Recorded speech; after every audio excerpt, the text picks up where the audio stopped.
Selamat datang di program Crossover to the Next Level. Berjumpa lagi bersama saya David Alexander dan kita ada di dalam episode Sistem Kerajaan Sorga versus Sistem Babel. Bersama saya telah hadir Pendeta Mulyono Zakaria dan kita langsung saja saksikan talk show berikut ini. Selamat datang Bang Mul di program Crossover. Ya. Berjumpa lagi kita hari ini. Hari ini kita ada di dalam episode Sistem Kerajaan Sorga versus Sistem Babel. Ya. Nah, saya mau langsung tanya dulu nih Bang Mo. Sebenarnya apa sih itu sistem kerajaan sorga dan apa itu sistem Babel? Ya. Sistem kerajaan Babel, orang sering menyebut ya sistem Babel gitu. Maksudnya apa? Nah, ini kan muncul ketika di Alkitab ada ditulis kisah tentang Nebukadnezar. Ya, di kitab Daniel. Nah, waktu itu Nebukadnezar buat patung. Iya. Patung siapa? Patung dirinya sendiri yang tinggi, dan patung itu terbuat dari emas. Ya, terbuat dari emas. Nah, ini maksudnya apa? Pertama, itu menggambarkan Mamon. Iya. Ya, jadi artinya apa? Sistem Babel adalah sistem di mana orang dikuasai oleh Mamon. Mamon itu apa tuh Bang Mo? Ya, Mamon itu seperti emas, harta, uang, keinginan kita. Nah, itu semua Mamon. Ya. Iya, iya. Mamon itu yang kalau kita mau kaya. Nah, itu Mamon. Iya. Ya. Jadi kita menjadi kaya nggak salah, nggak berdosa. Tetapi kalau kita mau kaya dan menghalalkan segala cara, nah ini yang menjadi masalah. Nah, Mamon itu seperti itu. Iya. Mamon itu yang membuat kita menjadi apa-apa maunya cari uang, tidak pernah puas. Iya. Nah, jadi di dalam sistem Babel waktu itu, ya, Nebukadnezar membuat undang-undang semua orang dari setiap bangsa, suku apa aja, ya, karena waktu itu Nebukadnezar, ya, dengan kerajaan Babelnya itu menguasai seluruh dunia pada saat itu. Nah, Nebukadnezar sudah membuat undang-undang, membuat peraturan. Semua orang harus menyembah patung itu. Iya. Patung dirinya sendiri. Nah, patung itu kan emas, dari emas. Gitu. Kan Tuhan berkata begini, jangan menyembah berhala apapun juga. Patung atau apapun juga, jangan menyembah kepadanya. Iya, iya. Tapi Nebukadnezar buat undang-undang untuk menyembah patung. Dan patung itu adalah emas yang melambangkan Mamon. Padahal emas adalah milik Tuhan. Iya. Tetapi kalau emas disembah, itu lambang Mamon. Ya. Lalu apalagi? Itu kan lambang ego. Iya. Karena patung itu adalah patungnya Nebukadnezar. Iya. Gitu. Itu keegoisan orang, keangkuhan orang ada di situ. Iya. Ya. Semua harus menyembah, dan memang keangkuhannya terlihat jelas. Kalau ada yang tidak menyembah, masuk dapur api. Waduh, dia bikin neraka di bumi. Ya, dia tidak tahu bahwa kalau dia tidak menyembah Tuhan, dia yang akan masuk dapur api yang sesungguhnya. Iya. Jadi dia bikin neraka di bumi. Dan orang-orang pilihan Tuhan tidak bisa masuk neraka sekalipun neraka di bumi. Iya. Haleluya. Ya, karena ada Sadrak, Mesak, dan Abednego yang tidak mau menyembah. Iya, iya. Semua menyembah. Dan ini luar biasanya Sadrak, Mesak, dan Abednego. Dia tidak takut. Iya. Malah dia berkata, seandainya Tuhan Allah yang kami sembah tidak menyelamatkan kami dari dapur api itu, kami tetap tidak akan menyembah itu patung. Bisa bayangkan Nebukadnezar marahnya seperti apa. Sampai apinya panaskan. Berapa kali lipat. Sampai yang ngebakar itu ikut hangus ya. Iya, saking panasnya yang ngelempar Sadrak, Mesak, dan Abednego kena apinya, udah kebakar, udah dia hangus. Ya, nubuatan Alkitab terjadi kan. Orang fasik hangus. Sadrak, Mesak, dan Abednego masuk dapur api, neraka di bumi. Tetapi api apapun tidak bisa menelan orang percaya. Tidak bisa menelan orang benarnya Tuhan. Di dalam dapur api, Sadrak, Mesak, dan Abednego jalan-jalan. Dan Nebukadnezar waktu melihat, berapa orang yang kita lempar? Kepada dikasih tahu 3. Tapi kok kayak ada 4? Oh, haleluya. Kita percaya Tuhan ada bersama-sama dengan kita. Malaikatnya sudah diutus untuk kita tetap bisa berjalan di dalam track-nya Tuhan. Jadi sistem Babel seperti itu. Jadi kalau kita membangun usaha, membangun segala sesuatu berdasarkan sistem Babel, artinya kita sedang menyembah berhala. Ya. Lalu kalau sistem kerajaan sorga apa? Sistem kerajaan sorga ya sebaliknya, menyembah Tuhan. Kita menyembah Tuhan. Dalam melakukan apa-apa, undang-undang kita adalah firman. Ya, firman Tuhan apa, itu yang kita lakukan. Tingkat kebergantungan kita bukan kepada diri kita sendiri, bukan kepada kepintaran atau kecakapan kita, tetapi kepada Tuhan. Kita lebih percaya kepada firman daripada kepada berita-berita dunia ini. Kita lebih percaya kepada firman daripada analisa-analisa orang-orang yang ada di dunia ini. Kita lebih percaya kepada firman. Itu sistem kerajaan sorga. Bisa bayangkan kalau semua bisnis dibangun dengan sistem kerajaan sorga, maka nama Tuhan makin dipermuliakan. Ketika nama Tuhan makin dipermuliakan, kita akan menerima segala sesuatu yang berasal dari sorga. Semua yang dari sorga itu luar biasa sempurna. Kalau kita dapat emas yang luar biasa sempurnanya. Kalau kita menerima uang yang luar biasa sempurna gitu. Jadi kita bisa makin diberkati karena berkat sesungguhnya itu berasal dari sorga kan, berasal dari Tuhan. Jadi kalau kita hidup dalam berkat Tuhan, otomatis kita makin diberkati. Hanya terkadang di dalam prosesnya orang itu kan mau yang gampang, serba instan gitu ya. Instan. Sedangkan sorga lebih memerlukan proses dalam kehidupan kita. Karena buat sorga hasil itu gampang. Beda dengan dunia. Dunia prosesnya mau instan, silakan. Karena dia mementingkan hasil. Hasilnya kita orang-orang di dunia ini nggak menyembah Tuhan. Mamon kan maunya begitu. Karena kalau orang menyembah Tuhan tidak menyembah Dia. Ya, jadi sistem kerajaan sorga dengan sistem kerajaan Babel ini sistem yang sangat bertolak belakang. Jadi dibandingkan kedua sistem ini sistem yang sangat bertolak belakang.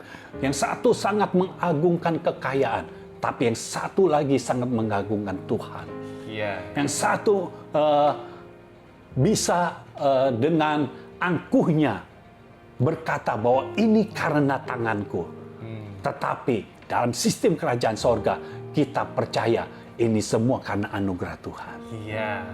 Jadi di situ perbedaannya. Oke, Bang Mul. Nah, bagaimana kedua sistem ini tuh mempengaruhi aspek keuangan atau finansial kita saat ini? Sistem Babel karena ini Mamon, dia akan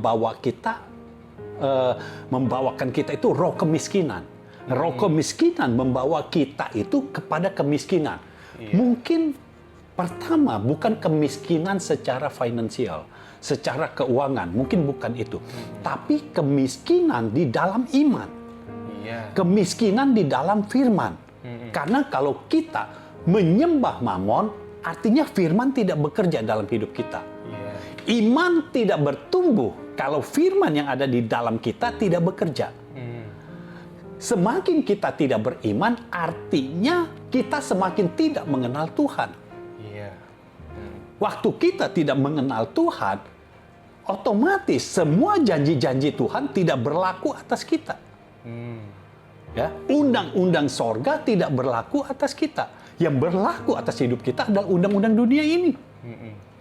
Makanya yang berlaku dalam hidup orang yang hidup dalam sistem Babel, itu dia harus kerja keras. Karena prinsip dunia kan begitu. Kalau nggak kerja keras, kalau nggak ulet, kalau nggak tekun, mau makan apa? Ya seperti itu. Lalu kalau kita bisnis, kalau kita tidak tipu-tipu, kapan cepat kayanya? Kalau barang kita jelek, lalu orang mau beli barang kita, kita ngomong apa adanya. Lah, siapa yang mau beli? Padahal harusnya kan diubah dong. Kalau kita mau jual, kita sediakan barang yang bagus. Iya. Kenapa kita sediakan yang jelek? Karena apa? Mau prinsip ekonomi kan. Dengan modal yang sekecil-kecilnya, bisa untung yang sebesar-besarnya. Iya. Padahal ini prinsipnya disalah tafsirkan. Prinsip ekonomi itu bagus. Iya. Kita kalau buat modal, kita jangan habis-habisan. Jadi sekecil-kecilnya masih apa? Tapi yang wajar. Iya. Cari barang yang bagus, tapi kita cari yang harganya lebih murah. Bukan kita lihat barang bagus, dia jual mahal, kita beli lalu kita jual. Otomatis harga jual kita jadi lebih mahal. Kan kalau kita beli harga lebih murah dengan kualitas yang sama, kita jual lebih murah.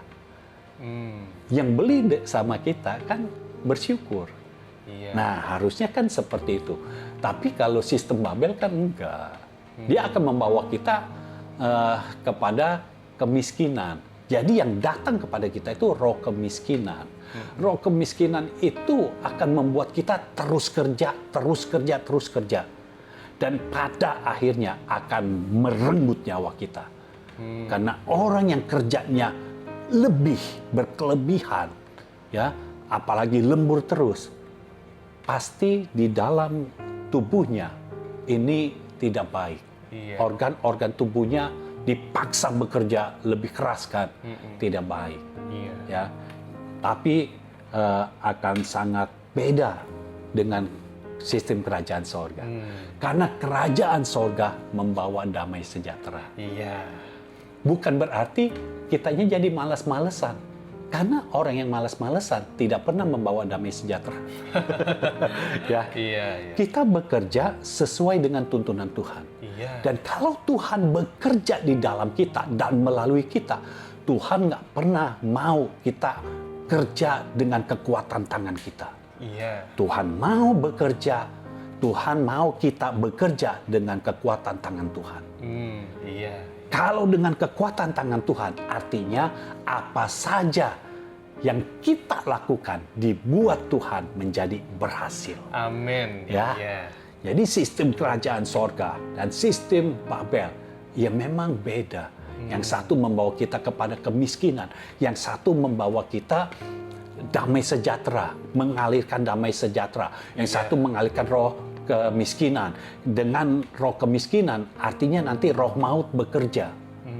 Ya, sedangkan dengan dialirkannya damai sejahtera dari sorga, kita menjadi sejahtera, menjadi damai. Orang yang di dalamnya damai dan ada sejahtera dalam kehidupannya, artinya secara batinnya, secara rohnya dia damai, dia tidak ada masalah, tidak tertekan, hatinya itu plong terus. Iya. Dan secara fisik, secara lahiriah dia berkecukupan karena sejahtera kan, berkecukupan. Nah, orang yang seperti ini akan lebih panjang umur. Iya. Dia akan dipakai Tuhan, dalam hidupnya dipakai Tuhan untuk mewujudkan keinginan Tuhan.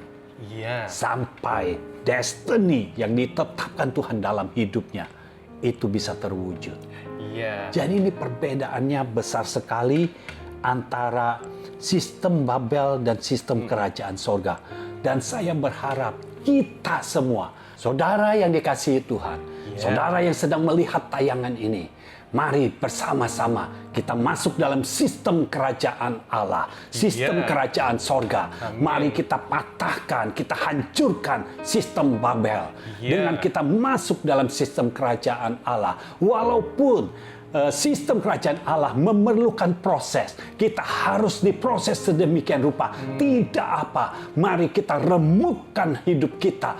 Tapi kita masuk dalam sistem kerajaan Allah. Sehingga damai sejahtera itu ada di dalam kehidupan kita. Dan dengan damai sejahtera yang ada di dalam kita, kita akan membawa kedamaian bagi dunia ini.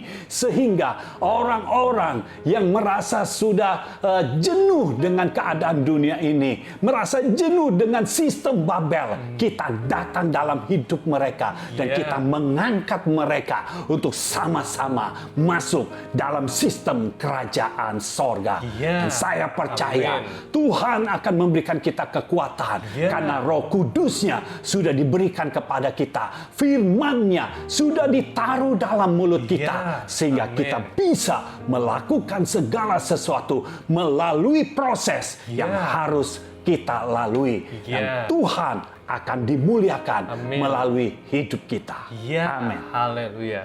Oke Bang Mul. Nah, lantas bagaimana cara kita bisa mengaplikasikan sistem kerajaan sorga ini? Oh, iya. Enaknya kalau sistem kerajaan sorga itu undang-undangnya ada di Alkitab. Ya kita tinggal baca saja. Kalau kita baca Matius 6 ayat 33, kan ini sudah terkenal sekali. Iya. Sampai orang yang belum pernah baca Alkitab juga tahu ayat ini. Ya.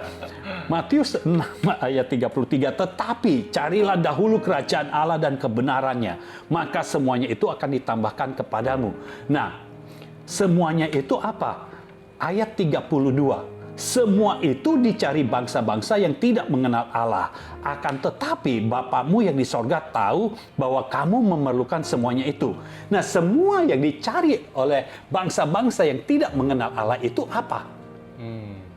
Kekayaan. Ya. Kekuasaan. Ya kan? Udah bukan kebutuhan lagi nih. Udah bukan masalah makan, minum, pakai.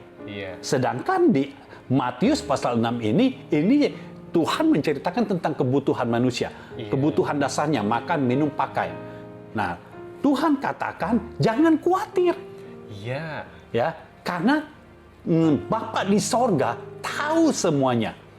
Kalau Bapa di sorga tahu semuanya, artinya memang Bapa di sorga tahu semuanya. Jadi kita jangan tanya lagi, Bapa di sorga taunya apa aja ya? Tahu semuanya. Pokoknya semua, bahkan yang tersembunyi pun Bapa di sorga tahu. Karena Dia Allah yang Maha tahu. Nah, untuk kebutuhan, Yesus katakan jangan khawatir. Karena Tuhan yang memelihara kita, Tuhan yang mendandani kita. Tapi di dalam ayat 32, itu dikatakan semua itu dicari oleh bangsa-bangsa yang tidak mengenal Allah. Nah, bangsa-bangsa yang tidak mengenal Allah, kalau mencari makan, itu bukan cuma cukup buat makan aja. Tapi mau makannya makan enak. Ya, mau makannya yang luar biasa. Jadi kalau kita mencari kerajaan Allah dan kebenaran, itu yang dicari oleh bangsa-bangsa yang tidak mengenal Allah, justru datangnya ke kita. Mereka yang mencari, kita yang mendapat. Ya, luar biasa firman Tuhan itu, dan luar biasa Tuhan kita. Bangsa-bangsa yang tidak mengenal Allah mencari, tapi belum tentu mendapatkan. Tapi kita tidak mencari itu, kita mencarinya kerajaan Allah. Kita mendapatkan yang lainnya. Kerajaan Allah kita dapat, yang lainnya kita dapat juga. Semua itu yang dicari oleh bangsa-bangsa yang tidak mengenal Allah, kita dapat loh. Jadi bukan cuma sekedar kita bisa makan, kita bisa minum, kita bisa pakai baju gitu. Enggak begitu. Tuhan memberikan yang lebih. Jadi kita harus mengenal siapa Tuhan kita. Kalau kita mencari kerajaan Allah, artinya kita harus mencari yang punya kerajaan juga. Yang punya kerajaan adalah Bapa di sorga. Ketika kita berjumpa dengan Bapa di sorga, kita bisa tahu ini Bapa yang penuh kasih, tapi ini juga Bapa yang berkuasa. Ini Bapa yang tegas juga. Tidak bisa berhubungan dengan dosa. Dan ini Bapa yang berdaulat. Artinya apa? Kalau Bapa sudah berkehendak, harus datang kepada kita. Berkat-berkat yang seperti ini harus datang kepada kita.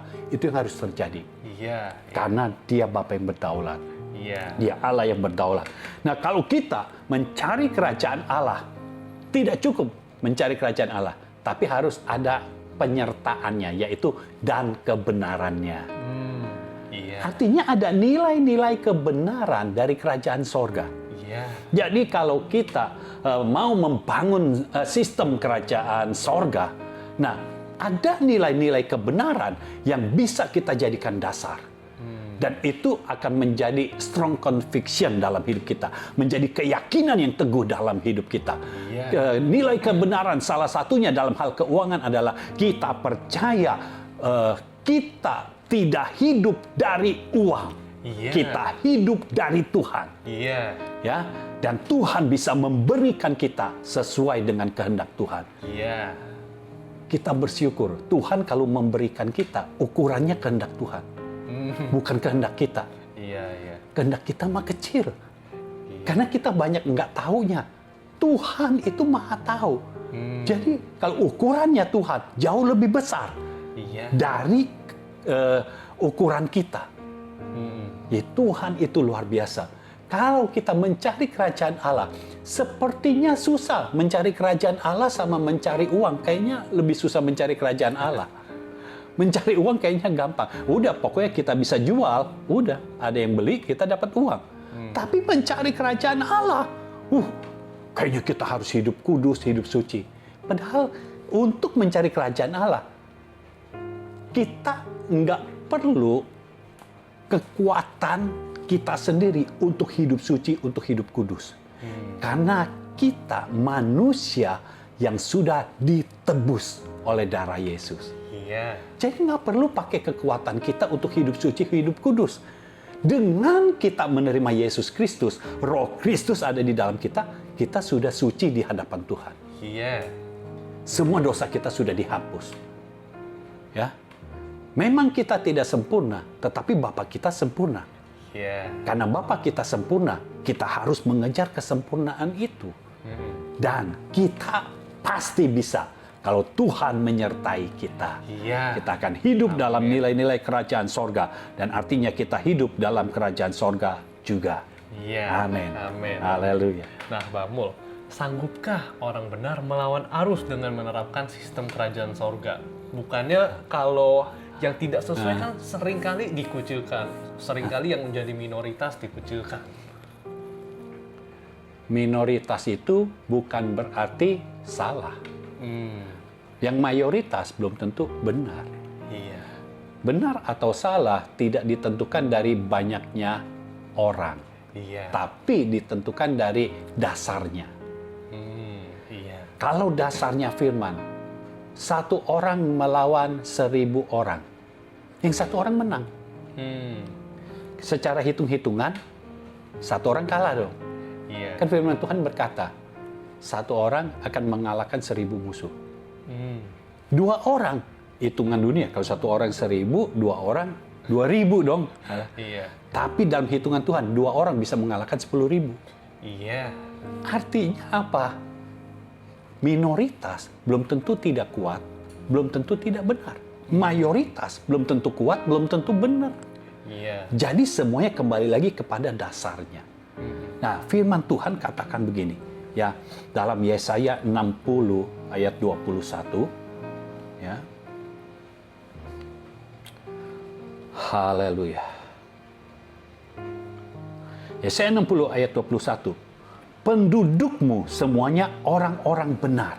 Mereka memiliki negeri untuk selama-lamanya. Mereka sebagai cangkokan yang kutanam sendiri untuk memperlihatkan keagunganku. Jadi penduduknya yang mana? Pendudukmu itu berkaitan dengan Yesaya 59 ayat 21. Yang Tuhan memberikan Roh Kudus dan menaruh firman di dalam mulut kita. Nah, penduduk kita artinya kita ini adalah semuanya orang-orang benar yang memiliki negeri. Yang memiliki negeri artinya yang menang. Karena yang memiliki negeri, yang kalah tidak memiliki negeri. Lalu ayat yang ke-22 itu lebih jelas. Yang paling kecil akan menjadi kaum yang besar.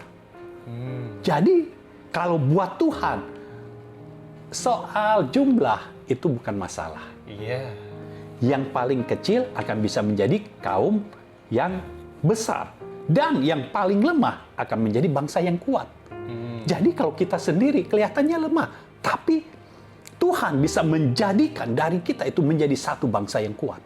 Iya. Oh, kita tahu Abraham itu termasuk pria yang lemah karena dia sudah mati pucuk. Iya.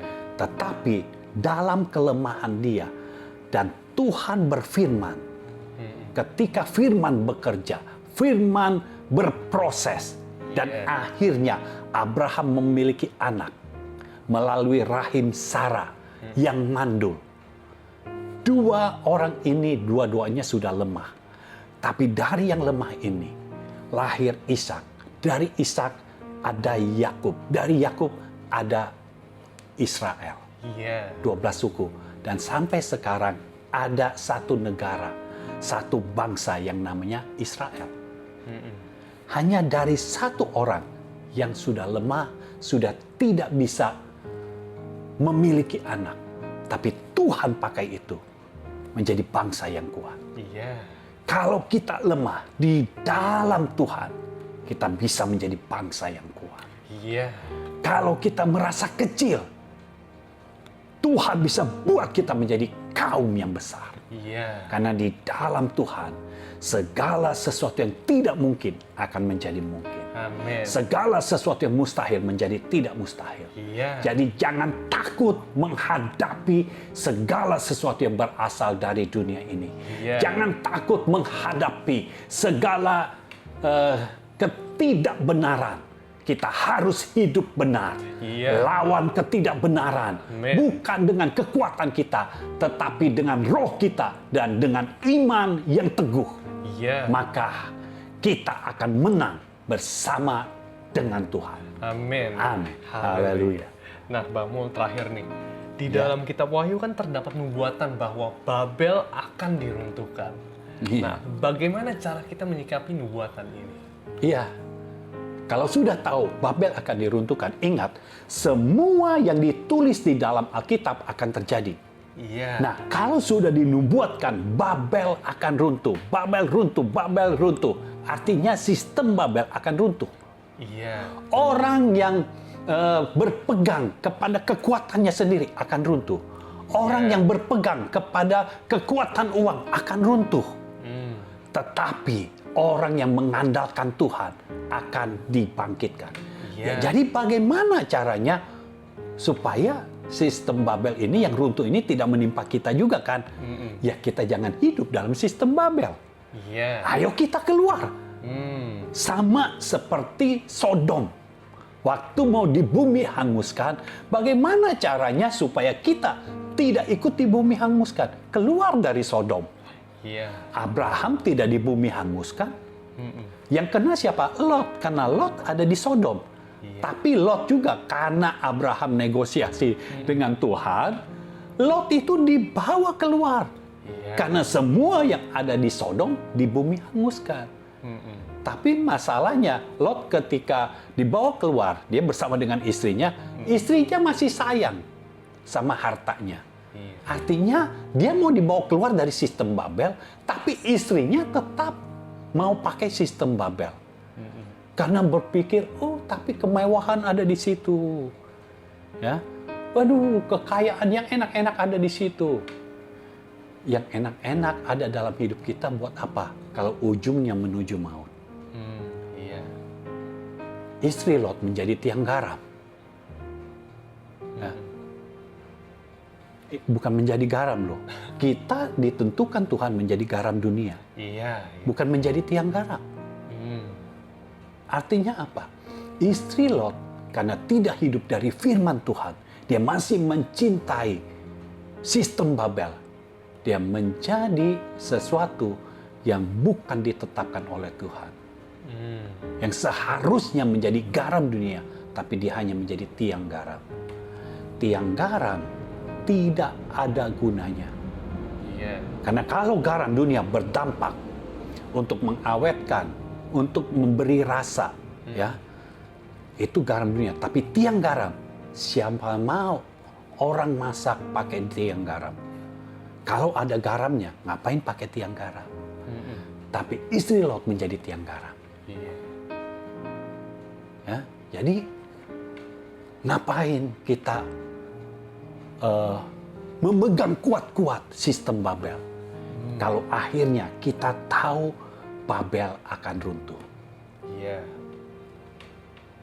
Para pemirsa sekalian, nubuatan sudah datang bahwa sistem Babel akan runtuh. Ayo kita bersama-sama keluar dari sistem Babel.